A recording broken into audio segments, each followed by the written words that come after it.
Hit it, Phil. Can it be the breeze that fills the trees with rare and magic perfume? Oh, no, it isn't the breeze. It's Jackson time. La, da, da, da. Stay tuned. Right after this episode. For our discussion. The Jack Benny Program with Jack's special guests, George Burns and Gracie Allen.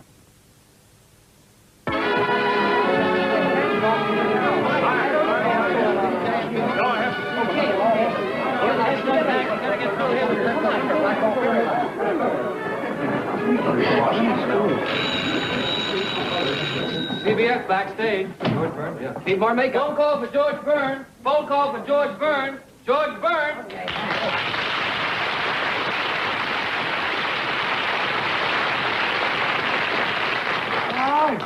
Oh, Gracie's not there either, huh?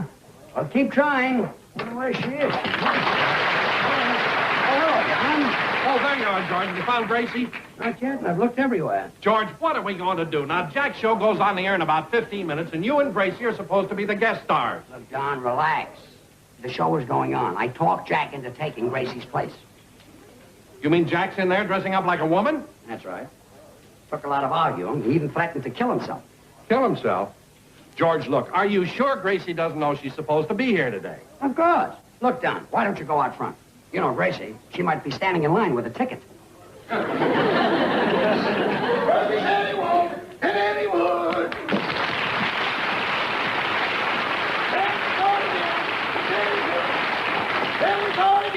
We said he should. An undecided boy, but what is he gonna do? Oh, my goodness. Boss! Boss! Mr. Bennett! What happened? The girdle broke. I told them to get me a 44. They brought me a 42. Sounded like a 38. Never mind. Here, wait a minute. Here's some of my clothes. Here. Here's this. And here's this. I got a good mind not to go through with it. Imagine me standing out on that stage dressed as a woman. Yeah, but you told Mr. Burns you'd do it. I know. Come in. Is this Jack Benny's dressing room? It ain't Lily St. Cyrs. Who are you talking to? Western Union, he just brought you in a telegram. Rochester, is the door open? No, but there's a button missing.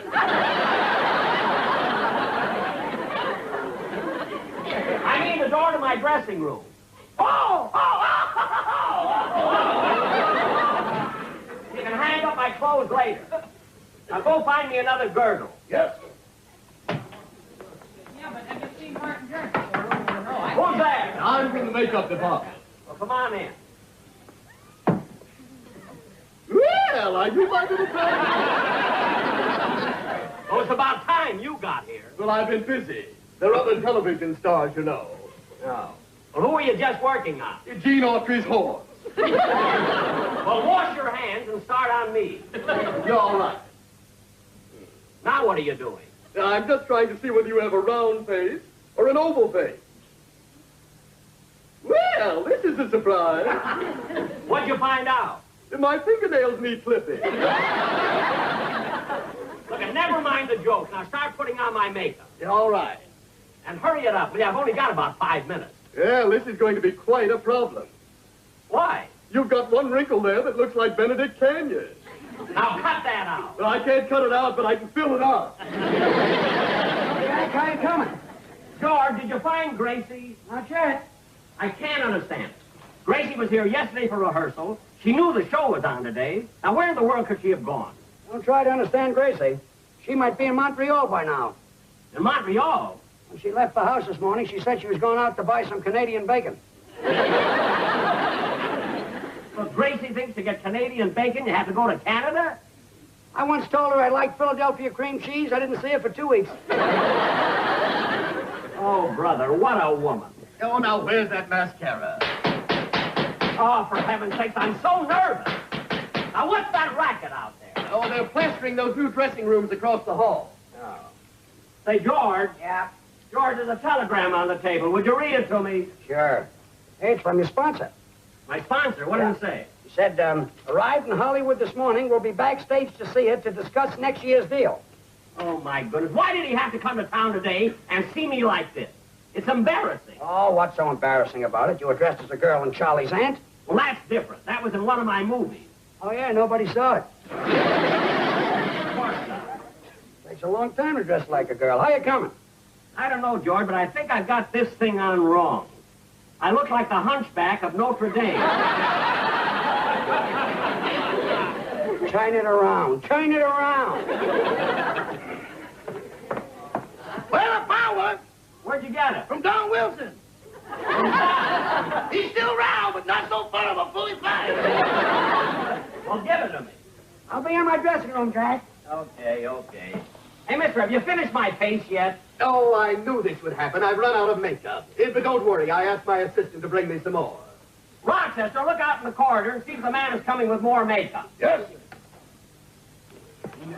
Oh, I'll take that.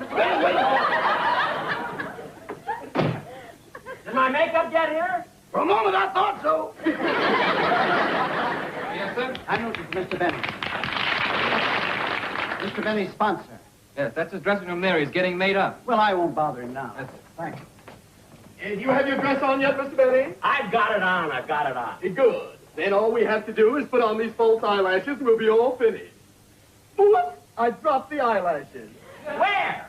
I don't know, but one of your tonsils is winking at me. You're the most stupid makeup man I ever saw. Don't shout at me.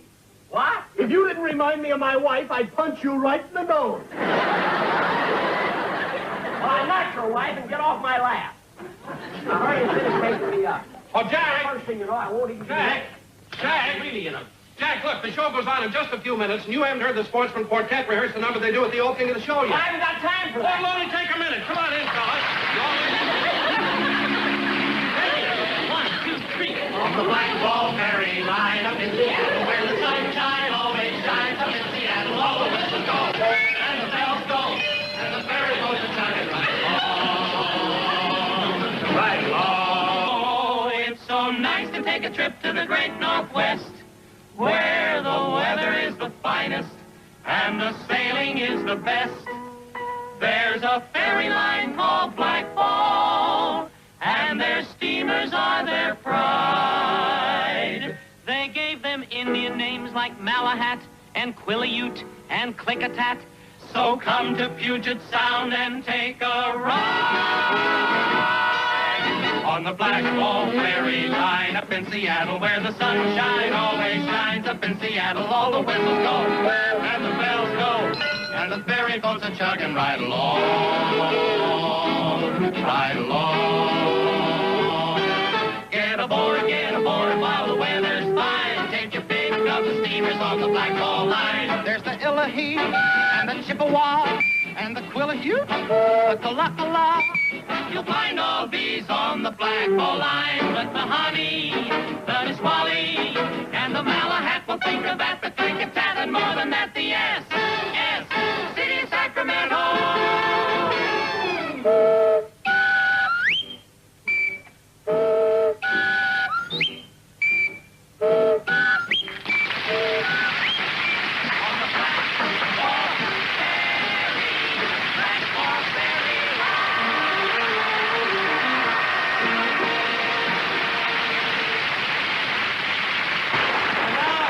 Gentlemen, we bring you the guest stars on tonight's program. America's beloved couple, George Burns and Gracie Benny.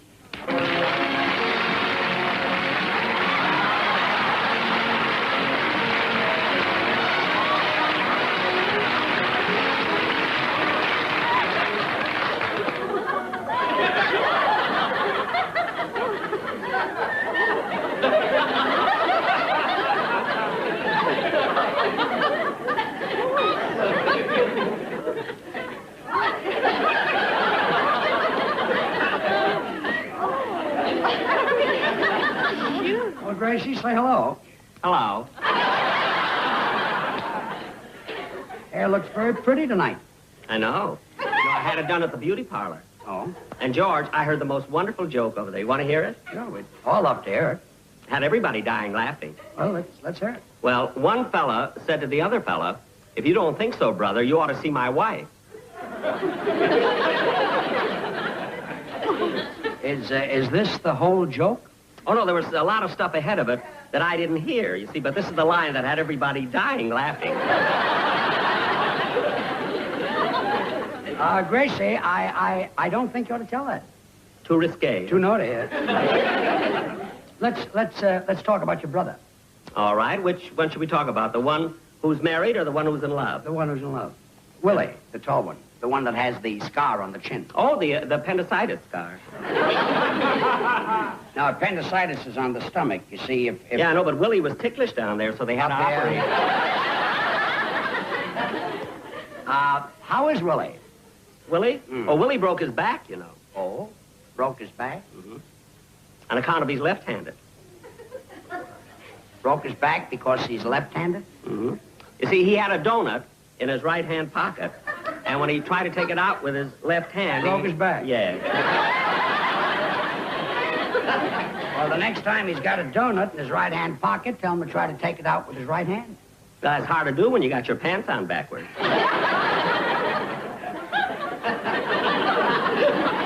His pants on backwards? Mm-hmm. You see, he was wearing two pair of pants. He had one on frontward and one on backward. So that he could go either way. Yeah.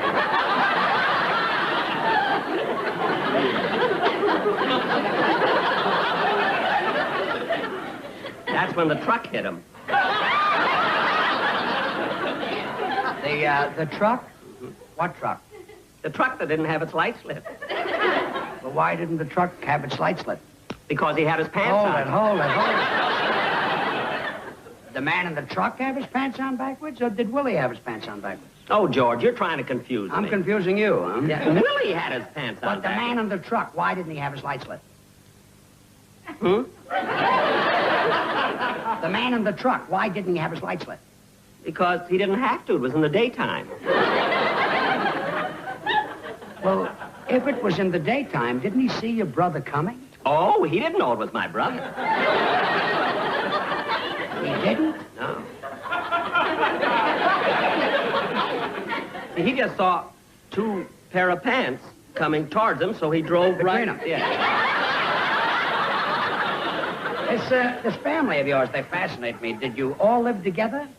Well, there was my father, my uncle, and my brother, my cousin, my nephew. They all slept in one bed. I'm surprised your grandfather didn't sleep with him. Well, my grandfather used to sleep with him, but he died, so they made him get up. If you please, Professor.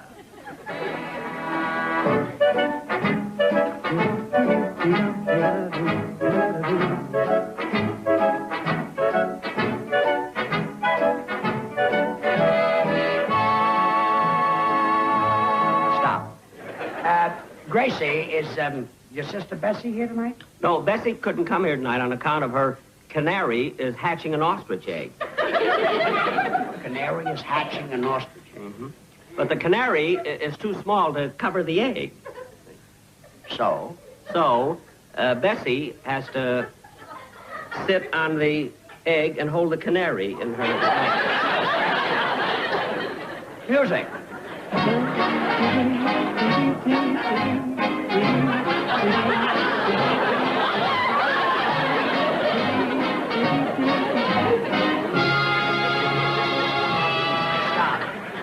Bessie, how's she feeling? Oh, Bessie? Bessie, yes. Well, Bessie's all right, but, oh, the other night she woke up in the middle of the night and she let out the most awful scream. What happened? Well, she looked down and her feet had turned black. Well, what did you do? We sent for a doctor. What'd the doctor do? Just took off her stockings and we all went back. Music.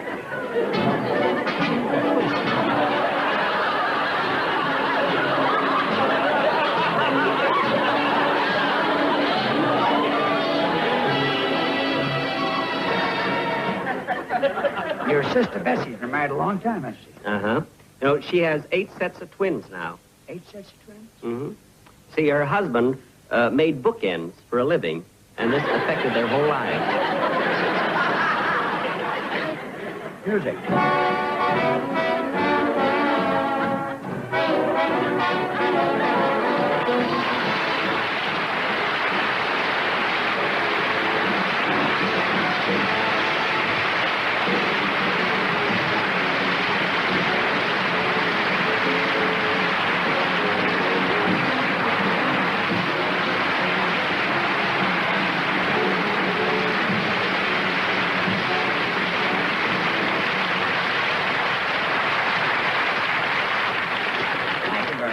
ladies and gentlemen, we'd love to do a little more, but we're not prepared.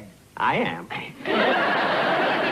You see, in television, My brother was here, I could do an act all by myself. you're allowed My to brother do isn't just. here, so I have to work You're alone. allowed to do just so much. My poor brother. And this is only held a up, half-hour show. It was held up by two men. Two men held up my brother. They told us Two men held him up, my that, poor brother. we're not Held up by supposed two to- men. Two men held up my brother, too. Two men held him up. Two men. Two men. Your brother. Yeah, 2 men. Was held up by 2 men. Uh-huh. Where? All the way home.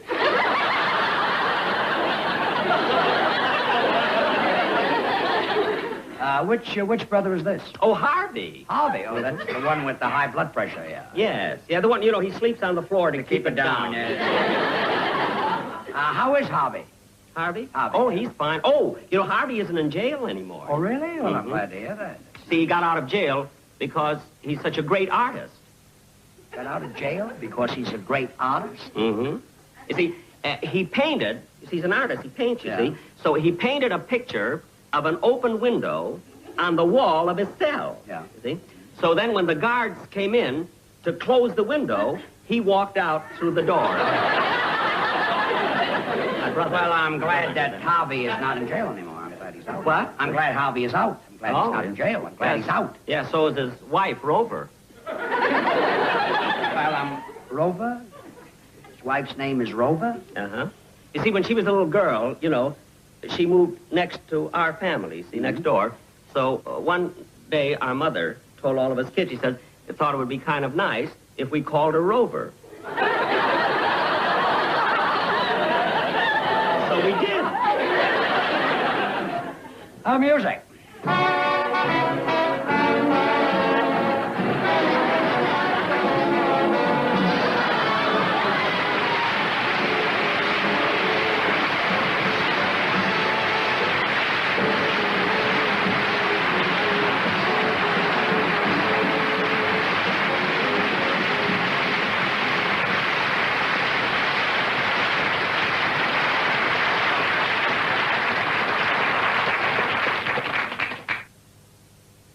All right, George, I hope you're satisfied. I did what you wanted me to do, and I hope you're satisfied. Everything you wanted, I did. I was never so embarrassed in my whole life. It's the most embarrassing thing. Imagine me having to go through this just because Gracie doesn't show up. I've never heard anything like that. Jack. I'll never do that again for $1 million. Wow. Jack. Wow.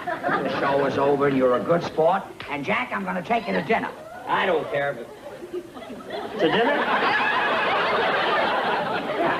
All right, wait till I get out of this dress. Oh, no, leave it on. I might want to go dancing. Oh, get out!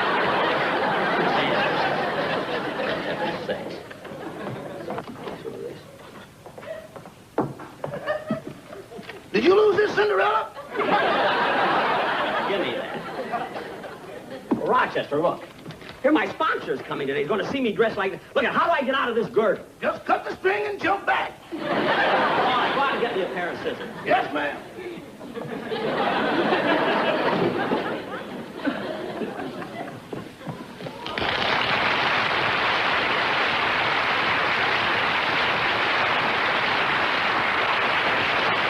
Hello, Mrs. Burns. Oh, hello. Do you know where I can find George? Well, I don't know where he is now, but he's always in that dressing room. Oh, thank you.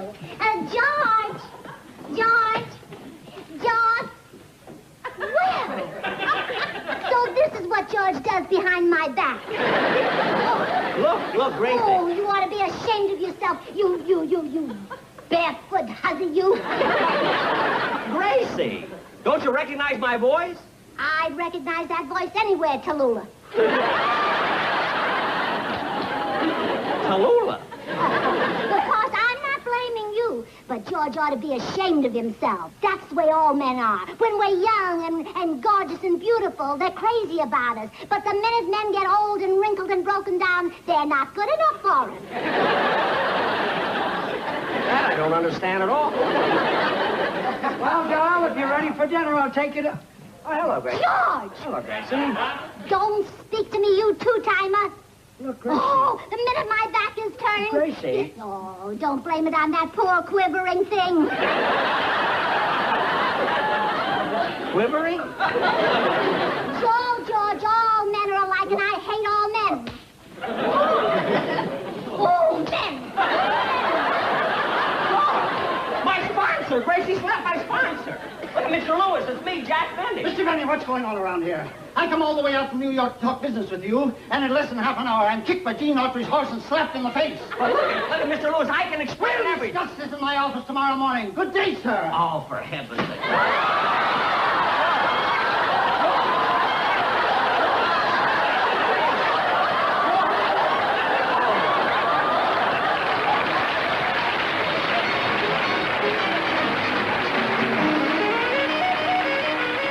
Have my head examined for doing this. I was never so mad in my life. Imagine me letting George talk me into this. Jack Benny, you ought to be ashamed of yourself. Letting it... See my blue eyes sparkle when I get mad?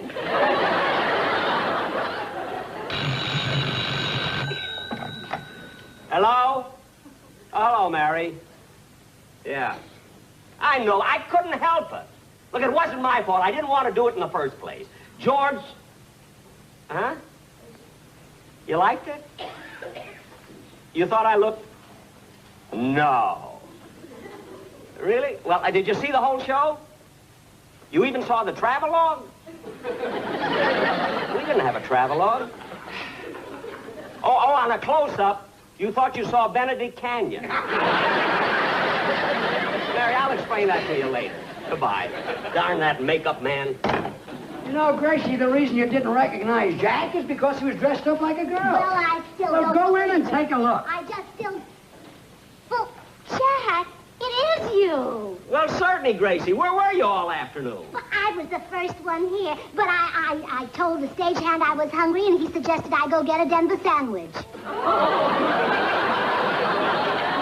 Oh, no. Look, Gracie... Wait a minute, George. Let me take this. Gracie, you mean to tell me that when you had the urge for a Denver sandwich, you went all the way out to... No, the bus broke down at San Bernardino. Gracie, I think you ought to apologize. Well, why? I had nothing to do with the bus breaking down. No. I don't run the buses, you know. But once my brother Willie was almost run over by a bus because he had two pairs of pants. I know that. Gracie, say goodbye to Jack. Oh, goodbye, Jack. Goodbye, Gracie. Goodbye, George. Goodbye, Tallulah.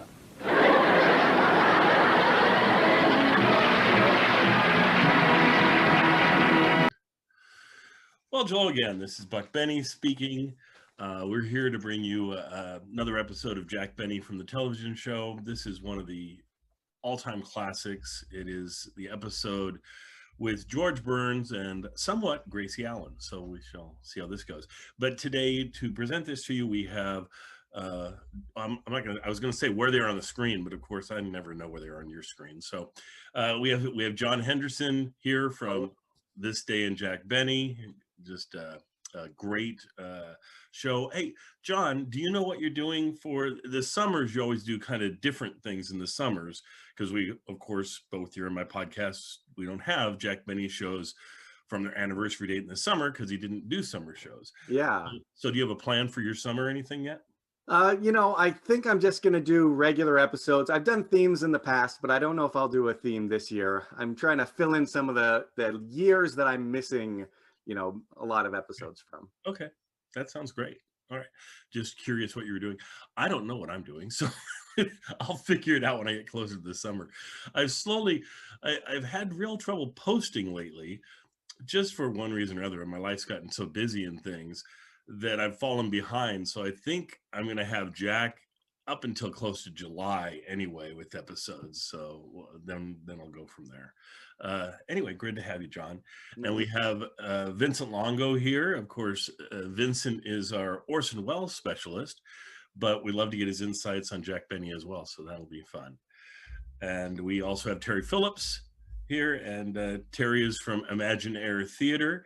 Any updates for us, Terry, on the science fiction episode that we're all waiting so patiently for? It actually launched on June the 1st. It was produced on May the 31st, and it should have gone out to all of you. You should have received a link by now. Nice. If you haven't, just go to imagine-air-theater.com. You can also search for it on YouTube by that same name, or of course, any podcast app will find it. I heard it. It was great. Oh, thank you. Great. How long is this one? Well, keeping with your theory, Daryl, this is the longest one yet. It's just under half an hour. It's 28 and a half minutes approximately, a little less. Yeah, I figured that's about where you would be at this point in time. So I'm expecting like a 35, 40-minute one next time. We'll just keep working our way up, and we're shooting for the 24-hour marathon episode. Yes, yes.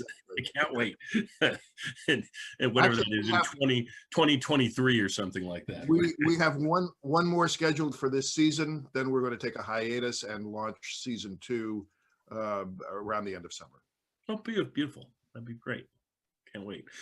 Well, any preview on the next one? Can you tell us what time? No, I can't tell you anything about the next one yet. The whole thing is being kept under wraps. But under wraps. Oh, it's beyond your control to share about it. All right.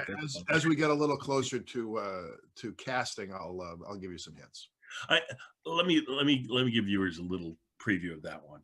I predict that there will be an introduction done by Terry. That's what I predict. So well, we shall see. And then, of course, we have Catherine Fuller-Seeley, our resident Jack Benny specialist, and who has a number of books out and a number of books coming out. Any update on the books coming out? No, that's Ben Omart has said, oh, Kathy, yes, you reminded me. Let's get volume 2 of the scripts into production. And he's incorrigible because he's just asked me, how can we start publishing Fred Allen scripts? And so, so we could be at this for a long time. Oh, tell Ben I'm happy to chat with him and work with him on trying to get some of those scripts out of the hands of the Boston Public Library, as well as the actual shows. It's such a bummer that they are so tight with those, and that they're what is it? It's in there.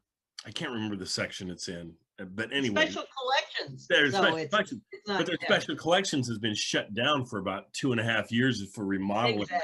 Exactly. So and it was supposed to be back up like a year ago, but it's not yet. Yeah. So well, COVID time. So we'll keep trying. So. Yeah, but theoretically during COVID times is a time when you can usually get more construction done, more things done like that at a faster pace. So that's strange. Anyway, so whatever, we shall see. I don't want to offend our friends at the Boston Public Library because we need favors from them. But a great library. Anyway, let's get on with the show. So, anybody want to throw out anything? Well, I'll tell you what. I'll start us out. I'll go with The Sportsman. I just love any episodes that feature The Sportsman.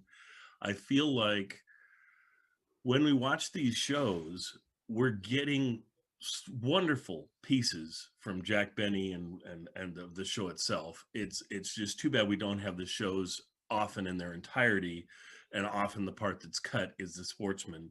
And I think just experiencing this episode and watching it through and getting the Sportsman's performance and getting the little bits like I love it when it's people talk about it in the comments, and so I was like searching for where is this thing, and so then I found it. It's 1 minute and 25 seconds in that you get a little bit of George Burns walking by Eddie Anderson, and they do a little dance as they're walking by each other. I mean, it's just 10 seconds or 5 seconds. I don't even know how long the thing is, but it's just cute and funny, and it just makes you feel like Burns, he feels so good being there. It just there's a feeling, sense of joy that comes from both performers as they're walking by each other. That's just pretty cool. Anyway, but let's go back to The Sportsman. The Sportsman sing Black Ball Fairy Line, and that was a hit, surprisingly, about a fairy line that we have here in Washington State that takes you up to Vancouver, BC, and has some other runs too. And it still exists today. The song was Bing Crosby originally sang it, and it was a hit for Bing Crosby, and the Andrews sisters sang it with him. It's a lovely song. It's fun one to listen to. The Sportsmen do a fantastic job of it. My first time hearing it was, I think, last year, or maybe the year before. I was on the Blackball Ferry, and so I went to use the bathroom, and when I came out, my wife goes, "Did you hear it? Did you hear it?" And I was like, "Heard what?" And she's like, "Bing Crosby came on and he sang to all of us on the ship. It was amazing." And so I was like, "Wow, I missed that on. No, I missed it. I hope they play it again or whatever." And then I don't know, 45 minutes later or so, they played it again, and it was lovely to hear that and see people just smiling and things at Bing Crosby singing to them in 2019, 2020. I mean, that's pretty cool, and that they still air that song. So what a neat thing.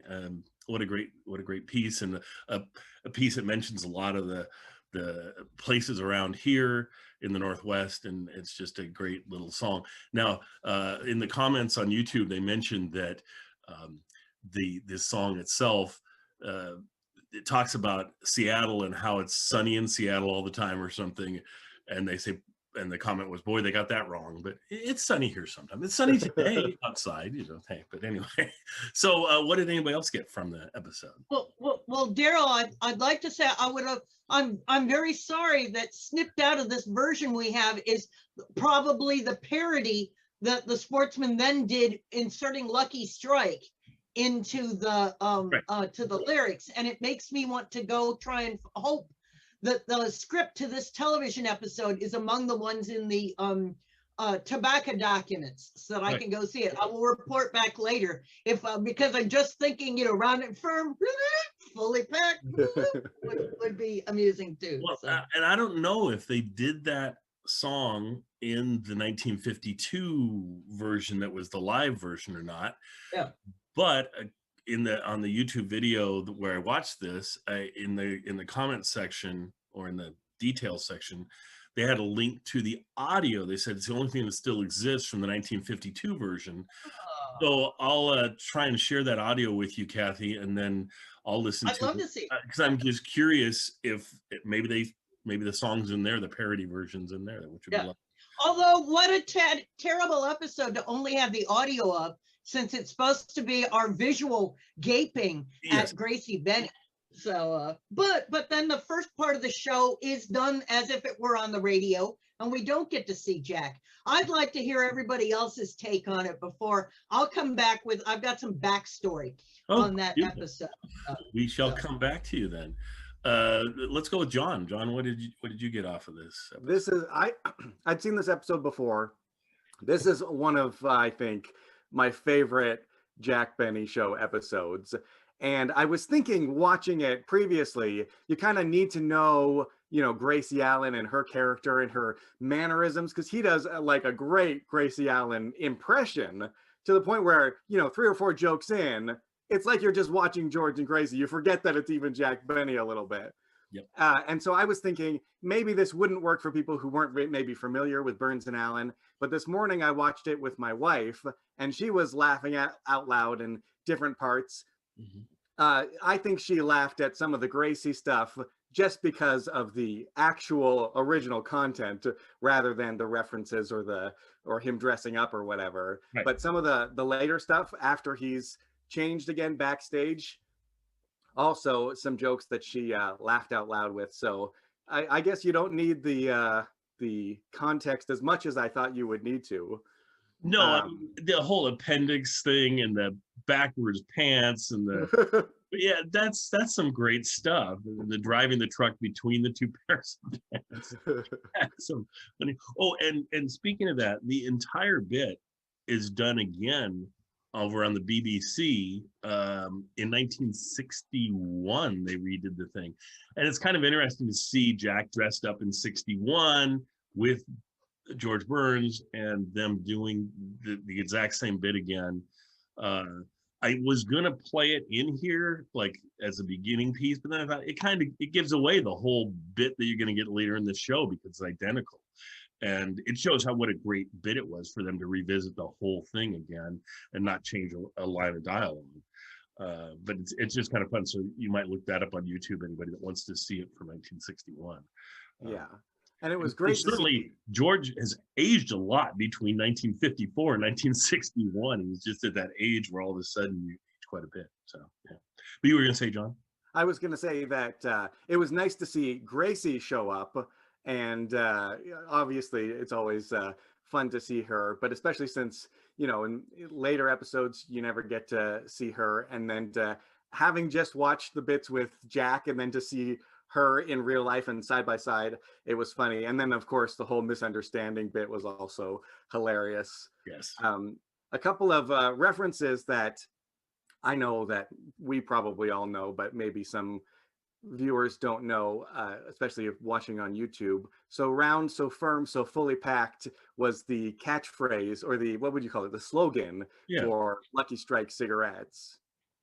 And Charlie's Aunt was a movie in the 40s, I think, where Jack Benny 41?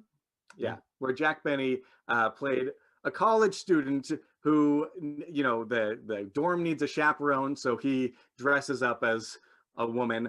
I wouldn't say that it was a huge hit. I think whatever play or whatever it was based on was a huge hit. The movie, it could have been better. Yeah.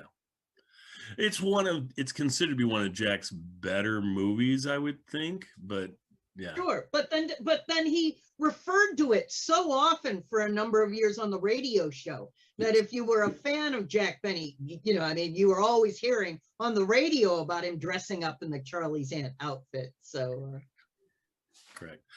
Vincent, what were your thoughts on the episode? Yeah, so unfortunately, I'm evidence of John's concerns. You know, as a media historian of the 20s, 30s, and 40s, and a bit of the 50s, it's one of my great embarrassments that I know nothing about Burns and Allen. I know of them, of course, you know, big sensations, but I knew nothing about their comedy. And so I was mostly like just wondering what in the world is going on. Some of the jokes I thought were extremely funny, specifically about, you know, Jack and his makeup, and you know, Rochester grabbing the spackle from, you know, one of the workers thinking it was the makeup. But I you know, when Alan finally showed up, I actually found myself disappointed that I hadn't seen her and Burns perform the entire time, because I thought Jack did a great job. I mean, his mannerisms were so different, and I thought they were genuinely interesting, but she's so much more energetic, and I think the delivery works so much better, which is sort of the joke of the next episode that we'll talk about. But that was sort of my disappointment, I will say. Like, I was like, okay, I need to know more about Burns and Allen, because I find George Burns fine. He's kind of loosely funny, but he plays this straight man in just such a normal way that you need this like insane energy, which again, I think Jack got the delivery down and stuff, but it wasn't that sort of like real, like palpable sort of like spunkiness that that she made me realize I needed this whole time. Well, George always said he had a really good joke, and then she died. So that was unfortunate. It's just that was, and it was. I mean, when he found her, he knew that she was the spotlight, and he played her up as the spotlight all the time in their act, and that was what made their act work so well. There wasn't a competition between them. There wasn't anything. It was just him being the straight man and letting her and her zaniness be their act, and it was a wonderful act. I sure wish there are hardly any taped or video or any visual interviews with Gracie not in character, because I understand from George's biographies and books that was a complete character, that off screen she was nothing like that. She, you know, I mean, you think of other people being zany in real life as well as their character, you know, I mean, because we talk about the Jack Benny's character is, you know, how much it is like or not like his on stage thing, and supposedly she was entirely different, and I just would have liked to see that aspect of her. Well, this episode, actually, Daryl, they did not portray Gracie this way at the beginning of their relationship. Early on in their act, Gracie was the straight man and George the punchlines, and they were kind of mean, and it didn't work. The audience didn't like them that way, and so they responded and discovered the perfect formula. Yeah. It delighted me to see Burns and Allen portrayed this way, because of course I'm also a Jack Benny fan. Otherwise, I probably wouldn't be here. And Vincent, the one of the things I loved about George Burns is that I have seen a lot of interviews with him, and he was pretty much, at least by all indications, pretty much the way he seemed on television, in the movies, and in their act. It was a genuine portrayal of not just their relationship, but of him personally. And he was a brilliant dancer, and even though they made fun of it, he was a pretty good singer. And you'll find, I think, lots to like as you dig deeper into the Burns and Allen story. There was a small detail that I don't know if anybody else picked up on, because it was quite a bit of time after the movie came out, which I think was in 1935. But the movie I'm referring to is a Marx Brothers film called A Night at the Opera. And Yes. Kath, you probably recognized. Exactly. The stateroom scene. The stateroom scene. So beautifully, yeah. When all of the people were crowding into the green room, the makeup room. Yes. And it just cracked me up. And they didn't say a word about it. They just started to do it. And they didn't go quite as far as they did in the Marx Brothers film with that idea. They didn't have to. It was just a little tip of the hat. But that was that was just one of many small details that are portrayed in this episode of the Jack Benny Show. There's one last thing I want to say about Jack Benny playing Gracie Allen. Burns and Allen and Benny and Livingston were very close friends in real life. So, impressionists like to say that it's important for them to study the person who they're doing, and they'll watch the footage and listen to recordings of people they want to imitate. In the case of Jack and Gracie, he didn't have to do any of that stuff. He knew her so well, and they'd seen each other's act on stage prior to that, of course. But they were such good friends that Jack pretty much didn't seem to have to do much work. It was just there. It was part of their life together. And I really enjoyed that. Yep, I agree. Well, okay. Well, I'd only seen this episode when I was already into writing my Jack Benny radio book, but I could not help talk about it for a number of reasons. This 1954 version is simply a complete exact copy of the 1952 version, which was done live. And I would dearly like to see, if you've got an audio version of it, Daryl. Laura Leibowitz tells me that there's like a kinescope of it at like either UCLA or Wyoming that I've just got to see once. That 1952 episode was the most controversial episode Jack Benny ever did.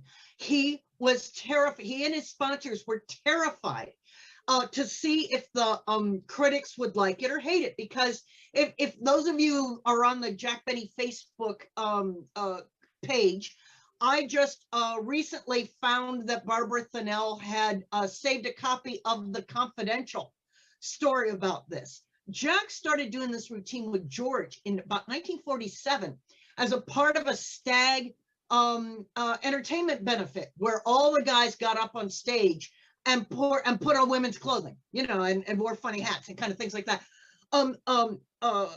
Gender roles and terror about masculinity was getting so high after World War II that these appearances were considered scandalous. So from 1947 to 1952, Jack was called out as, they said it was a purple picnic.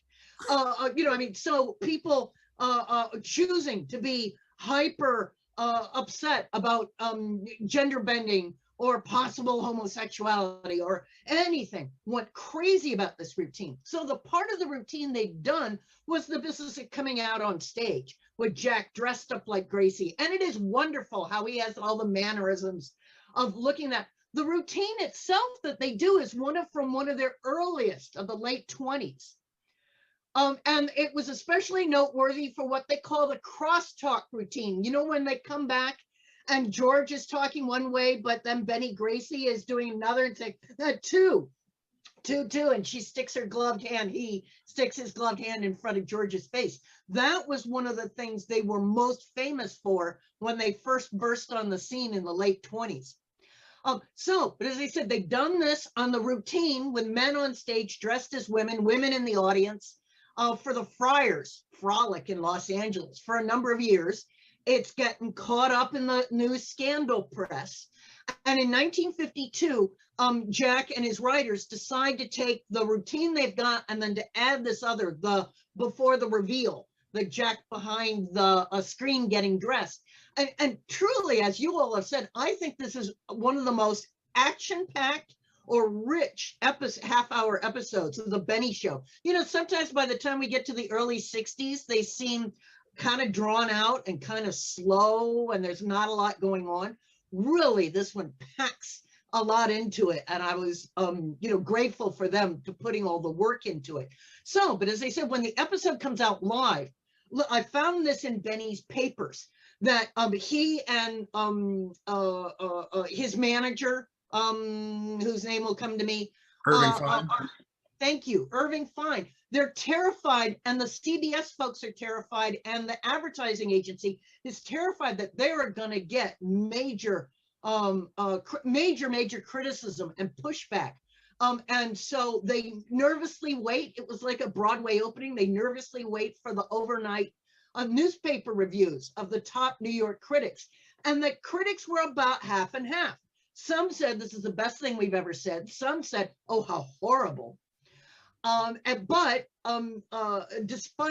Jack, in a way, was very proud of causing this commotion, so much so that when he could start filming the episodes in 1954, he chose to redo this one again. And you could tell that they liked it because, just as you said, Daryl, they do it in 61 when Gracie is long retired. Right.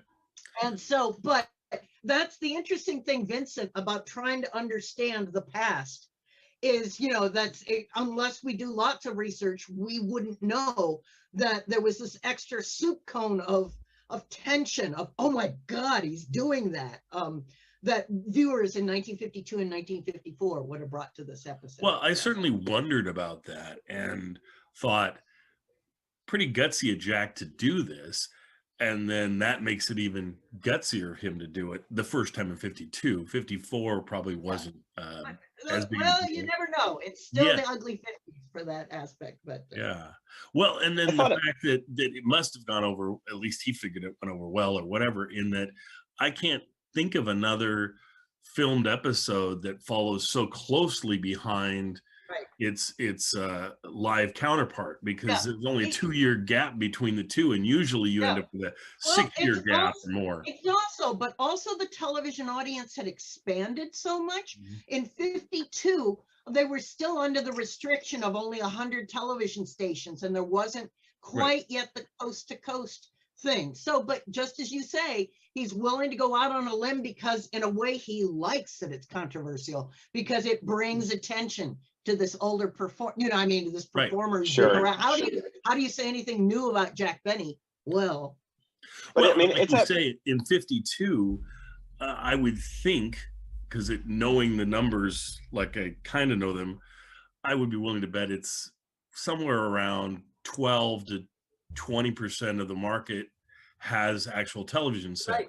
By 54, you're probably talking over 50% have a television set by that time. So there's a lot more people that have never had a chance to experience it. And so I can see why he would bring it back for sure. That would be too. Yeah. All right. Anyone else have anything to add about the episode?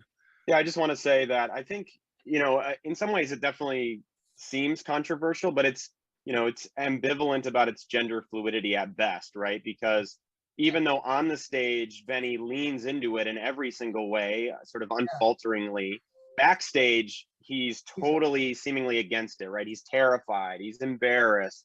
It's so terrible. He looks bad. You know, then there's also the sort of character which is meant to be the really angry one. The sponsors are coming and the sponsor hates it. And so you sort of get that release of like, oh, it's kind of okay to hate it, but the person who hates it is sort of like made fun of and like sort of the slapstick person. And so it's the episode is actually well created to sort of mitigate any extreme controversy, right?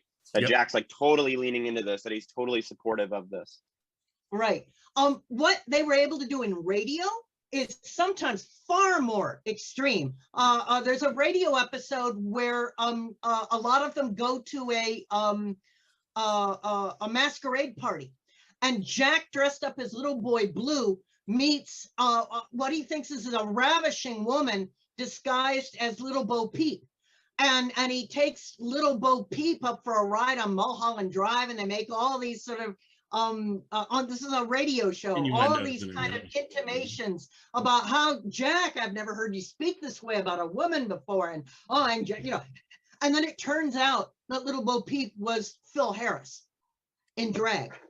And they could only do it because it was on radio, and you had to make up the pictures in your mind. So turning this into the actual visuality of television, you're absolutely right, Vincent, that they still have to pull their punches in many ways. And yet, you know, so it's one of those things where I think you can take out of it what you want. If you want to experience the joy, the freedom, the campy fun of Jack enjoying, leaning into his Gracie imitation, as you say. But if you want to go, oh my God, that's horrible, then you get reassured by Jack going, oh, I can't, I'm dressed as a woman. So right. Yeah, that was definitely played up too. You got that piece. The other thing no one's mentioned is that this episode also has an appearance by the Yes Man. What's his name again? Frank Nelson. Frank Nelson. Thank you. Frank Nelson's on here, does a nice little job. And it just shows, like Kathy's saying, how packed this episode is in its half hour, that it can also fit in Frank. It would have been easy to lose that piece if they wanted to, but they want it in there. So I think we'll end it there. Nice job. I hope everybody enjoys this episode. It's a lot of fun to watch, and it's a nice clear copy that we found. So I hope you all enjoy it. And we'll see everybody next week for more. Hit it, Phil. Can it be the breeze that fills the trees with rare and magic perfume? Oh, no, it isn't the breeze. It's Jackson time. La, da, da, da. Well, hello again. This is Buck Benny speaking. I am joined by Kathy Fuller-Seeley and John Henderson's hand. And there, something's going on. Anyway. We are glad to have you folks back. We are presenting an early episode of the Jack Benny television show. And of course, like always, if you catch this on Spotify, the actual app, you have to have the app either on your computer or on your phone or whatever. You'll be able to watch us and watch the episode that we talk about. Every place else that you're listening to this, you'll be able to listen to the episode, which is cool too. But some of the episodes lend themselves to be watched. I guess this is one that you'd like to watch more, because we will, I mean, I don't think it's spoiling anything to say eventually you're going to see Jack in a dress and things, and that's always kind of fun. Otherwise, you're just going to hear Jack in a dress, which is strange, but it's all good. Kathy, why don't you explain what this is and why we are presenting it in this unique, strange way? Well, sure. I'm delighted that someone out there in the Bennyverse was able to find the soundtrack, somehow acquire it. The soundtrack is from the March 9, 1952 live version of the episode where George Burns and Gracie Allen visit the Benny show. And this was the most controversial episode he'd ever done, because Jack Benny dresses as Gracie Allen. So this fan out there somehow found the audio track of the live episode and has spliced it over the visual track of Jack. Despite this being the most controversial episode he ever did, he loved the idea so much that 2 years later or a year later, he was able to do it on film and record the episode. And so this Benny fan has taken the earlier audio from the live show and spliced it to the visual of the recorded show. And so it's interesting in one way just to see the difference, how few differences there were between these two episodes, how closely they copied the script from the live episode when they redid it on tape or film, but then to look for the differences as well as to just enjoy Jack Benny's fabulous imitation of Gracie Allen. Yeah, So. exactly. And I did check, and there are at least one or two folks that on YouTube where they say they have this episode with the actual video and audio. I don't think they do. I think it's mislabeled of the other one, but I'm still, you know, going to do my due diligence and check. If one of those episodes does have the whole thing, I'll probably be presenting that instead of this spliced up episode. But sure, I don't think that's going to be the case. I think I'm going to look through them. It would be wonderful to see it. The few stills I've seen from this original episode, Jack's makeup is a little more pronounced because it was live TV. Yes. So, so that's how you would, you know, so maybe I can tell it that way. Yeah. If that's the appropriate visual. Yeah, I just am 99% sure it's not. Just like the fact that you can look and boy, there's Jack Benny's Christmas show. There are the two versions all over the place of the live version and the video version. The problem is every single live version that says it's from 1957 is not that. It is the the recorded film version that somebody has just mislabeled because they've looked at it wrong or whatever. And I mean, it's a shopping episode. You go, okay, that must be the one, and it's not. So by Jack doing these lives and then doing a recreation of the live on film, which he often did, which was very smart to do, and preserved something that they would think, oh, in future people will just see the film version, probably not the live version. Though we tend to like the live version almost as much or more than the film version most of the time. But you do have where it gets confusing as to which one people are watching. Usually a good giveaway is if it's in kinescope, chances are it's the live version. And if it looks a little cleaner, like it was filmed, then it was probably the film version. But some of the film versions are in such bad shape that they start to look a little like kinescopes. And then you're like, okay, I don't know what I'm watching, but you just kind of got to figure it out. But anyway, so we'll present this. Kathy, was there anything on this that you want to point out that stood out between the two versions that you were surprised at, or anything you enjoyed more? I was interested that the Sportsman did a different commercial song on this one, because I've really wanted to hear the Lucky Strike verse of the fairy song, yes, which I don't think I've ever heard, where they get out the instruments and they're talking about, as you say, it's the real names of the fairies coming out of Seattle, right? The Tehachapi, the this, right, yes. So from the 54 show, that it's quite an elaborate Sportsman production, which we see here, but we get to hear something else. I like the Bing Crosby version of that song. So the Black Ball Fairy line up in Seattle. That's one bit of lore about this show that Laura Leibowitz, I believe, also had noted in her big book on the Benny television episodes, was that in the live version, after the performance, when Jack's back in his dressing room dressed as Gracie, he crosses his legs or does something, and the original 1952 audience supposedly screams in delight because they can see up his dress. Yes. And I listened for that. I didn't quite catch that. So rats. So I hope my dreams are not spoiled. Yes. But that it's there somewhere and I just missed it. So. Yep. Well, John, Mr. Silent over there, hasn't said much of anything. We'll see if your audio even works. What did you think of this episode, or do you have anything you want to point out or anything to us? I had seen, of course, the 1954 version, and I love how Jack plays Gracie, and they play it straight. Instead of doing like jokes about him being in a dress when they're doing the performance or doing something like that, they actually take a real Burns and Allen skit from like their vaudeville days, and they perform that. Even apart from it being Jack Benny, I feel like the material holds up. I think it's very funny. And the difference between the 54 version and the 52 version that I listened to, I noticed the crowd reaction when Jack Benny first comes out to do the bit. I thought it was, it being a live performance, you get a better crowd reaction for that. Jack Benny's delivery is great. George's delivery is really good too.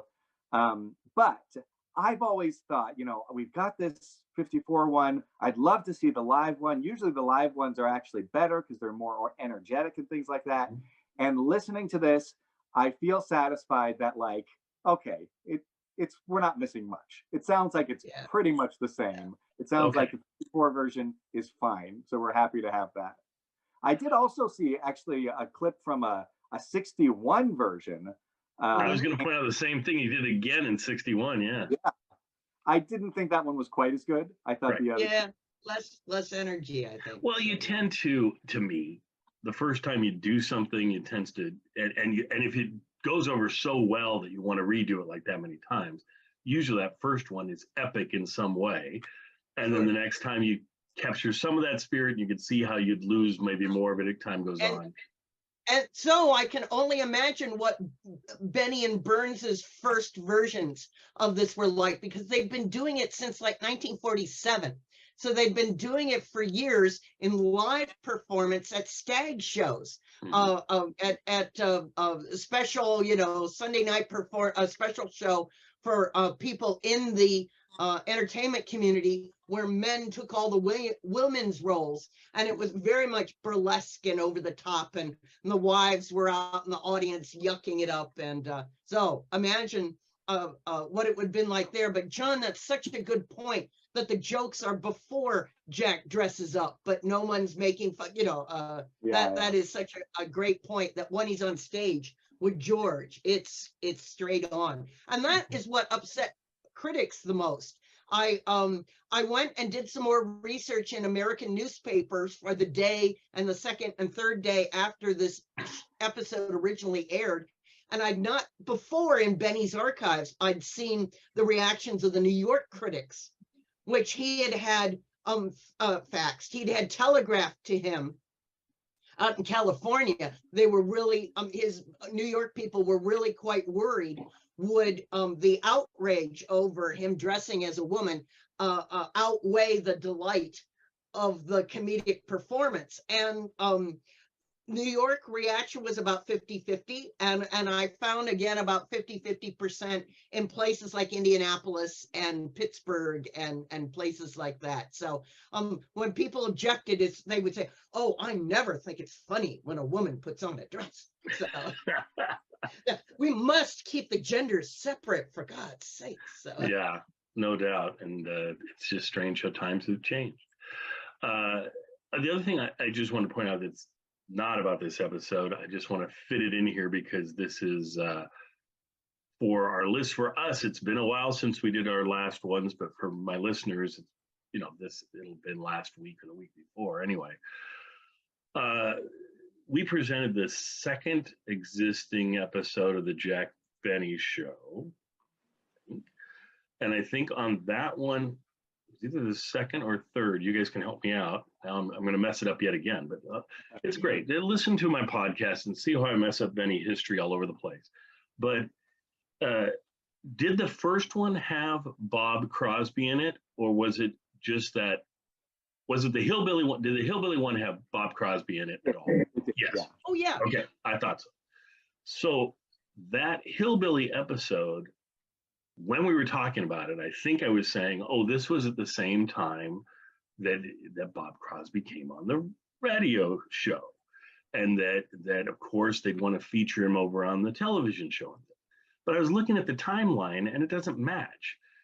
It's a year, I'm pretty sure it's a year before he comes on the radio show is where that one takes place. It'd be the following year that he would be join Jack. So I think what it looks like, and we mentioned how good the performance was with Jack and how much we liked that it changes my whole viewpoint of this, because I'm thinking, well, maybe he performed with Bob a year earlier, liked how that went, and was like, Bob's willing to do my television show and Phil's not, and we're losing Phil here anyway, and so maybe I bring Bob over to my radio show and he'll continue on my television show. And is what it looks like versus I just always thought that he started in the radio show and then branched out into the television show, and that they had that as a plan, from the beginning. Yeah, absolutely. That's really interesting.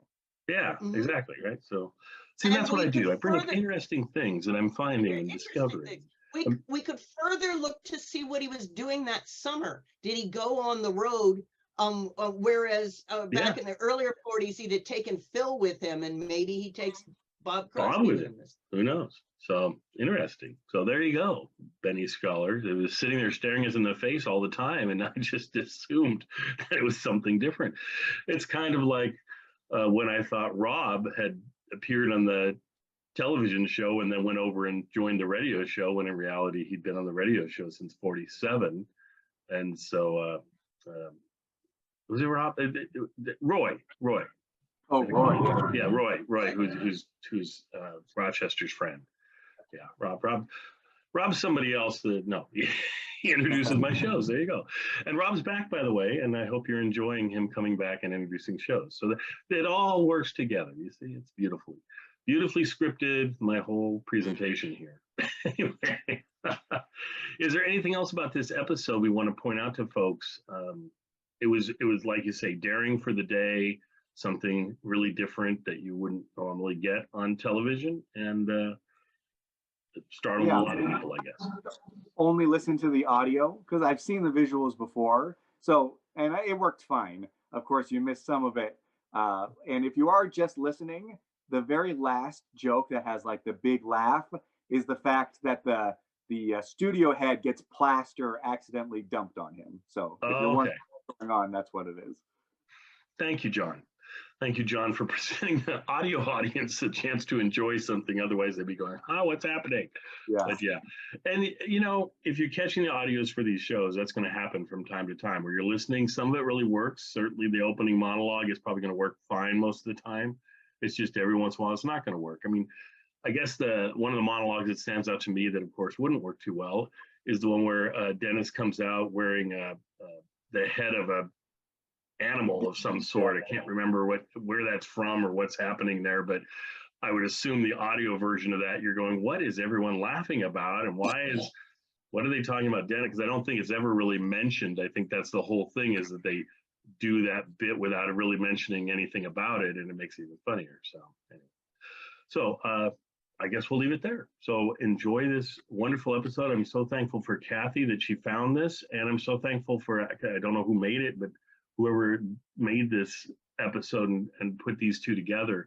I kind of knew the audio was floating around out there somewhere. I mean, I'd heard about that. I'd never really heard it, but knowing that somebody found that and then decided this creative way to use it, I think that's a really cool idea. So anyway, enjoy, and we'll see you folks next time.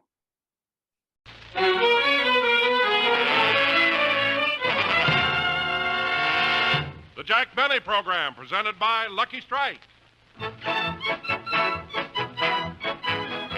Friends, seeing is believing, and you can actually see for yourself why Lucky's taste better. Yes, you can see with your own eyes that Lucky's are made better to taste better. Watch closely now, and listen carefully. On the surface, all cigarettes look alike, but you can uncover the important difference, an inside difference that proves Lucky's are made better to taste better.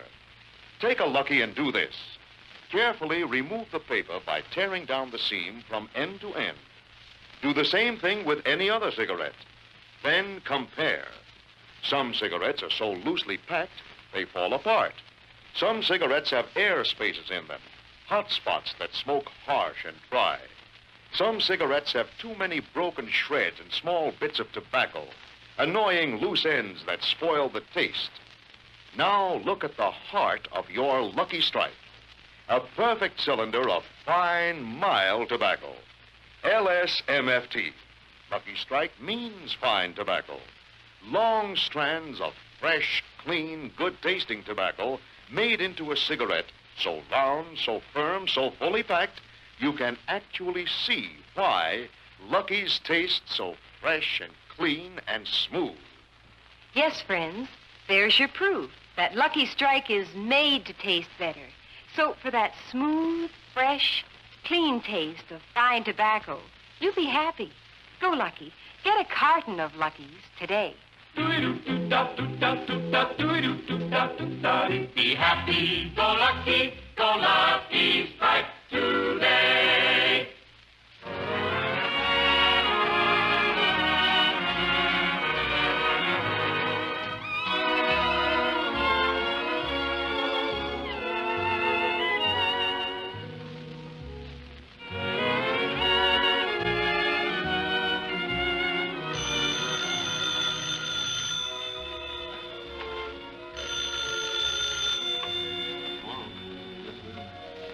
Phone call for George Burns. Phone call for George Burns.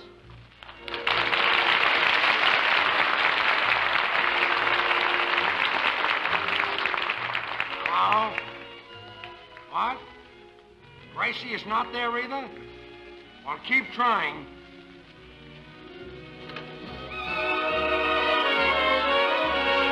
Oh, there you are, George. Have you found Gracie? No, Don, and I've looked everywhere. What are we going to do? Jack's program goes on in 10 minutes, and you and Gracie are supposed to be the guest stars today. Don, we're going to have a show. I talked Jack into taking Gracie's place.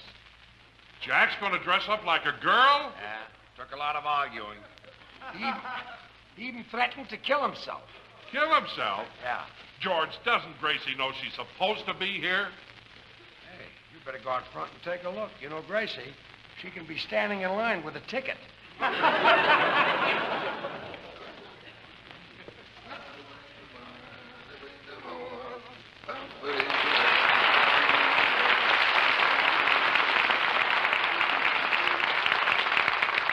he said he won't, and then he would. Then he thought again, we thought he should. An undecided boy, but what is he gonna do? Oh, my goodness. Boss! What happened? The girdle broke. I told them to get me a 44. They brought me a 42. Sounded like a 38. Never mind. Anyway, you're supposed to take your clothes off first. All right, but I'm so confused, I don't know what I'm doing. Here. I got a good mind not to go through it. But you Imagine me standing out on that stage dressed as a woman. But you promised Mr. Burns you would. Oh, all right. Here, hang up my clothes. Yes. Come in. Is this Jack Benny's dressing room? It ain't Lily Sincere's. Rochester, who are you talking to? One of the ushers has got a telegram here for you. Oh, Thanks. Well, leave the telegram on the table. I'll read it later. Yes. Rochester, is the door open? No, but there's a button missing. I mean the door to my dressing room. Oh! Oh, you can hang up my clothes later. Now go find me another girdle. Yes.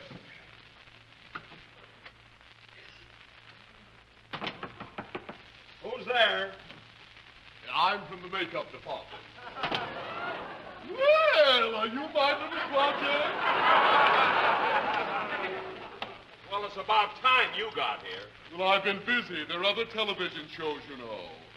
Well, who are you working on? Gene Autry's horse. What? He refused to go on without a poodle haircut. Putting makeup on a horse. What a lousy joke. No, I'm not joking. Well, then wash your hands and start on me. All right. Now, first, hand me your little hook. No, I mean your hand. Let it start on my face. All right, lean back in the chair a little. Well, Jack, how's everything? Oh, George, did you find Gracie? Not yet. George, I can't understand it. Gracie was here yesterday for rehearsal. She knew the show was on today. I mean, where in the world could she have gone? Jack, don't try to understand Gracie. She might be in Montreal by now. In Montreal? Yeah, when she left the house this morning, she said she was going out to buy some Canadian bacon. George, you mean Gracie thinks to get Canadian bacon you have to go to Canada? I once told her I liked Philadelphia cream cheese, and I didn't see it for 2 weeks. Holy smoke, what a woman. You know, where's that basket? Oh, I'm so nervous already. What's that racket? They're plastering the new dressing rooms across the hall. Say, George, there's a telegram on the table. Would you read it to me? Okay, Jack. Hey, it's from your sponsor. My sponsor? What did he say? Dear Jack, arrived in Hollywood this morning. We'll come back to see you and discuss next year's contract. Oh, my goodness. Why did he have to come to town today and see me like this? It's embarrassing. What's so embarrassing about it? You were dressed as a woman in Charlie's Aunt. Well, that's different. That was in one of my movies. Oh, yeah, nobody saw it. Of course not. Where'd you get it? Don Wilson. From Don? He's still round, but not so firm and fully packed. All right, give it to me. Jack, if you want me, I'll be in my dressing room. Hey, mister, haven't you finished my face yet? Oh, I knew this would happen. I've run out of makeup. But don't worry, my assistant's going to bring me some more. Well, don't just stand there. Work on my eyelashes or something. I'm working.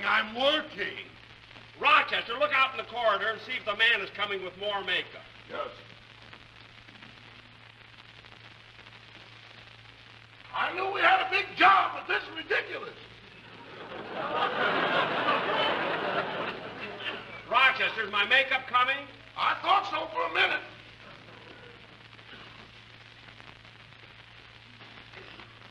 Washer. Oh, yes, sir. I'm looking for Mr. Benny. I'm Mr. Lewis, Mr. Benny's sponsor. Oh, that's his dressing room in there. He's getting made up. Well, I won't bother him right now. I'll be back later. Yes. Look, mister, have you got my eyelashes on yet? You're not quite. Well, what's taking so long? Well, the horse stood still. You keep moving. Well, he's got a tail to keep the flies off. Now, hurry up, will you? The first thing you know... Oh, Jack, we're almost on the air, and you haven't heard the quartet rehearse the commercial yet. But I haven't got time for that. Oh, this will only take a minute. Come on in, fellas. All right, now look, fellas. Are you ready? All right, now look, fellas. Take it from the first part, and don't forget to be hard to finish. Huh? Okay, listen to the lyrics. Take it, fellas. Anytime you're feeling lonely, anytime you're feeling blue, that's the time to light a monkey. Enjoy a lucky strike through. So true. Anytime you feel like smoking, is the one you know you like.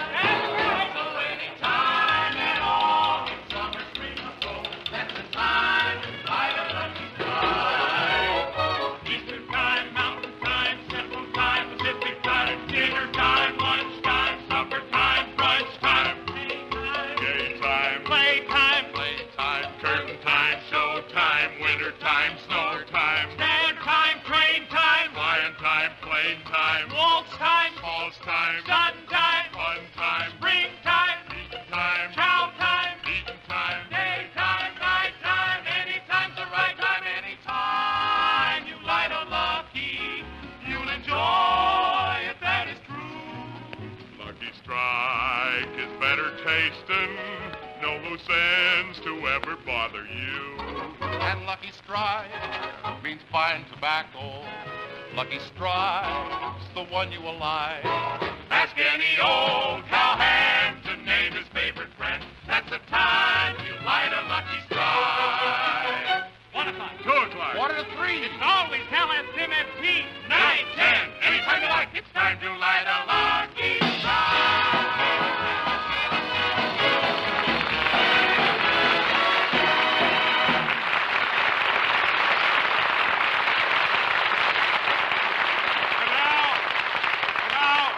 Gentlemen, we present the guest stars on tonight's Lucky Strike program. Fire Nation's contented couple, George Burns and Gracie Belly.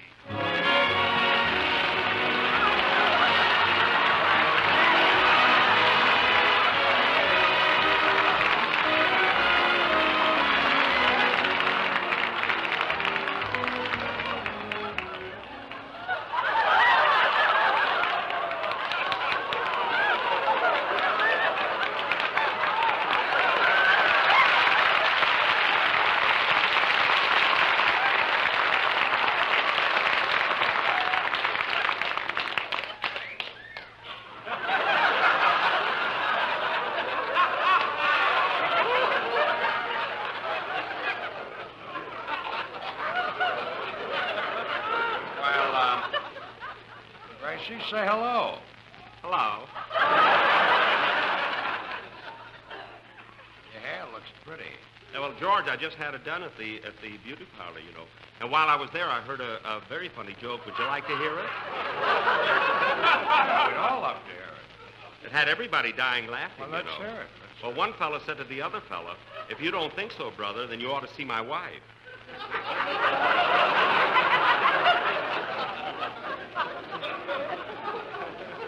Is this the whole joke? Well, there was some stuff ahead of it that I didn't hear, but this is the line that had everybody dying laughing. I don't think you ought to tell that. Too risque. Little naughty, yes. Let's talk about your brother. That might be nice. Which brother should we talk about? The one who's married or the one who's in love? The one who's in love, the tall one, the one with the scar on his neck. Oh, the appendicitis scar. Look, appendicitis is on the stomach, you see. I know, but my brother Willie is ticklish, you see. And Up so, there? Yeah.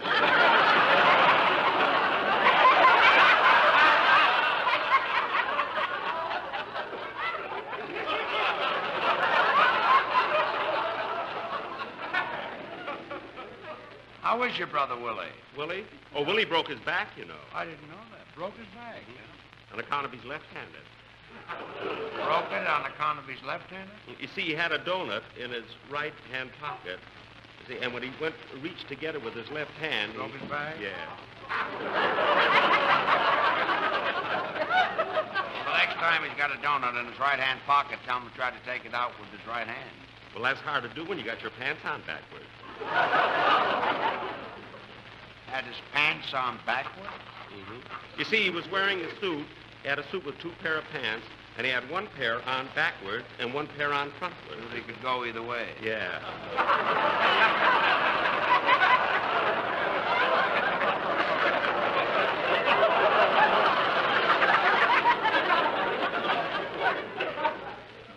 That's when the truck hit him. The truck? Mm-hmm. What truck? The truck that didn't have its light slit. Well, why didn't the truck have its light slit? Because he had his pants Hold on it, backwards. hold it. The man in the truck have his pants on backwards, or did your brother Willie have his pants on backwards? Oh, George, you're trying to confuse I'm me. confusing you, Willie had his pants I on know backwards. that, but the fella in the truck, why didn't he have his light slit? Because he didn't have to. It was in the daytime.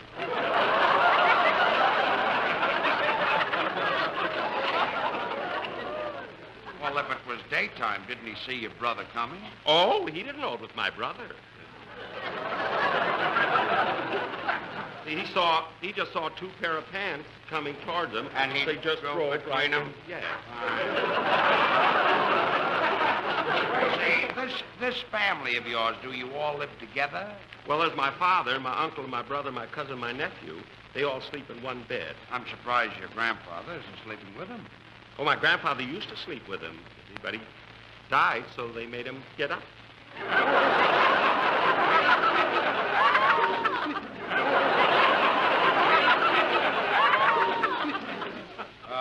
If you please, Professor. Oh, yeah.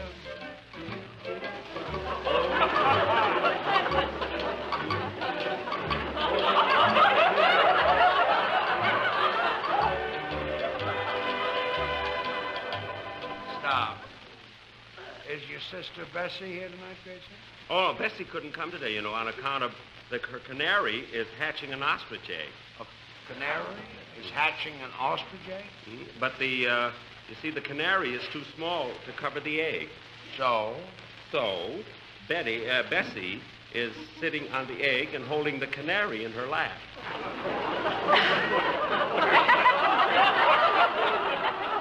Music.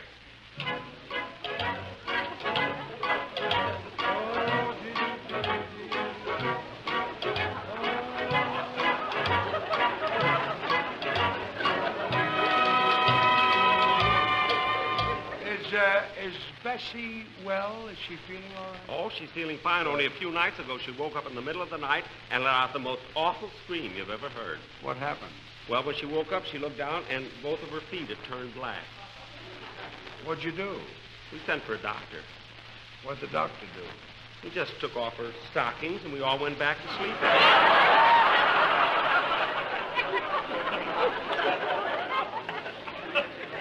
Music.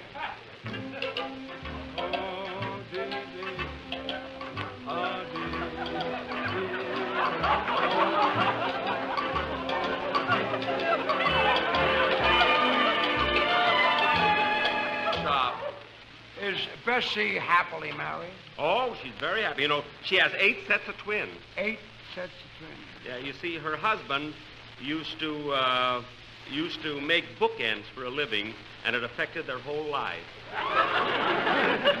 Music.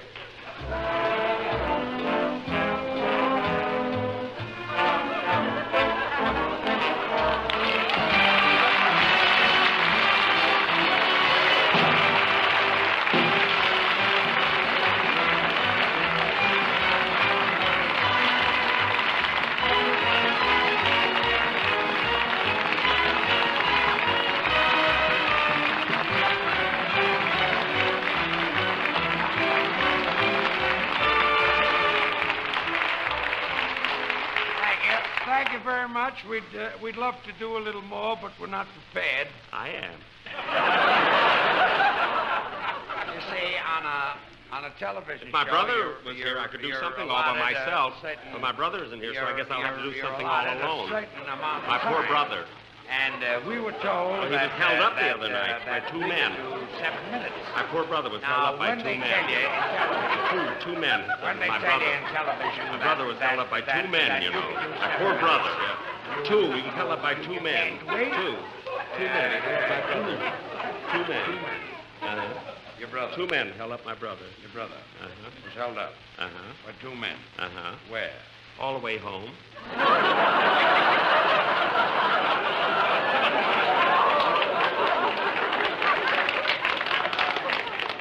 Which brother is this?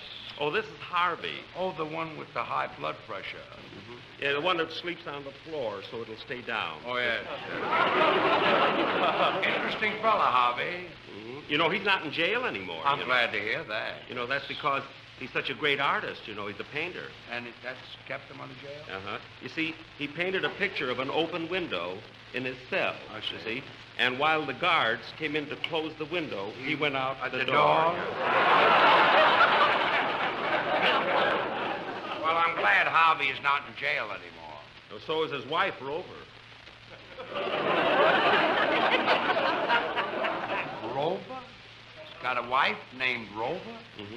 You see, when she was a little girl, she lived next door to us, and my mother told us that she thought it would be awfully nice if we called her Rover.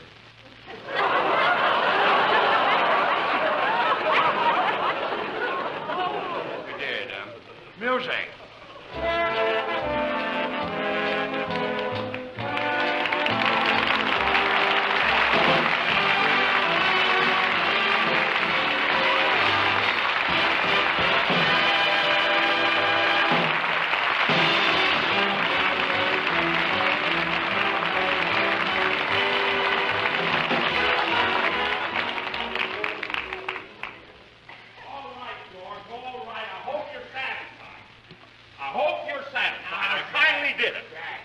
The most embarrassing thing I've ever done in my life. Jack!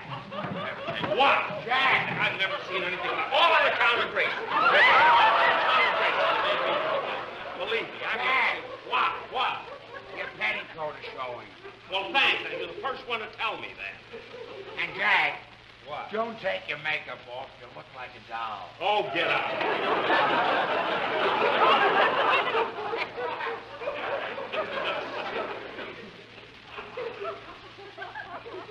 Did you lose this Cinderella? Oh, my goodness, my sponsor. My sponsor's coming to Rochester. How do I get out of this girdle? Just cut the string and jump back. Get me a pair of scissors, will you?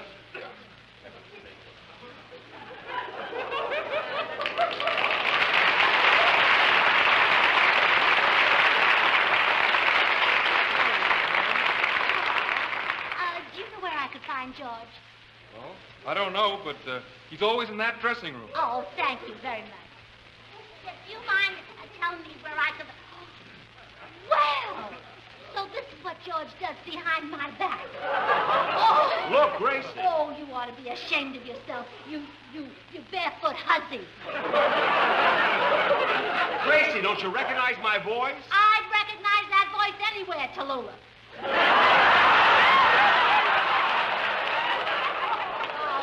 Tallulah. Of course, I'm not blaming you. I know how irresistible George is, but you have no business going around taking darling, advantage. you ready? Oh, George! Gracie! Oh, don't speak to me, you two-timer. The minute my back But, is... Gracie! Oh, don't blame this poor quivering thing. Quivering? Men are all alike. I'd hate men. What, Gracie? Oh, George. Men.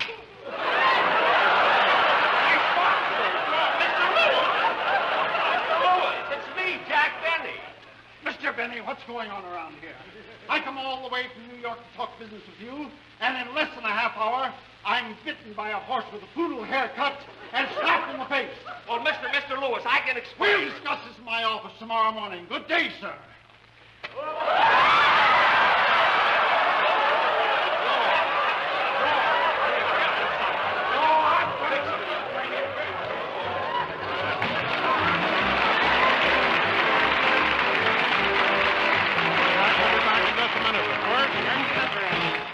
Difference in cigarettes, an inside difference that proves Lucky's are made better to taste better.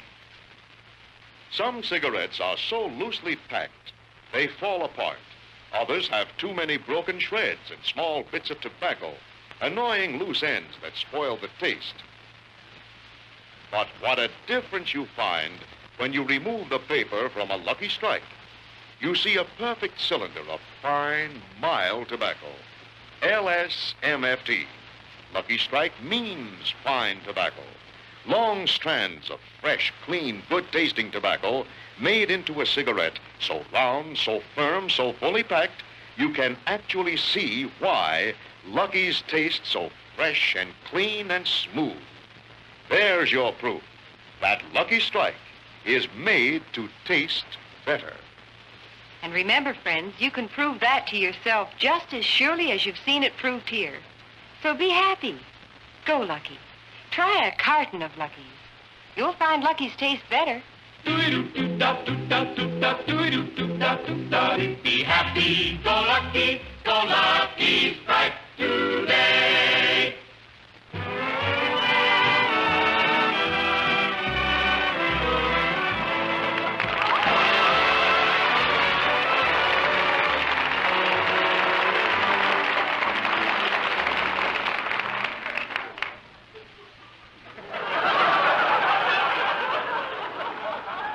Television. It's the first time I've done this since Charlie's aunt, you know. I can't understand how you can walk around, you women, in these shoes. I mean, where do you keep your money in here? Of course, this thing I'm wearing inside, this I will not discuss at all, you know. I really don't need a girdle, you know. It's just to hold my stockings up, that's all.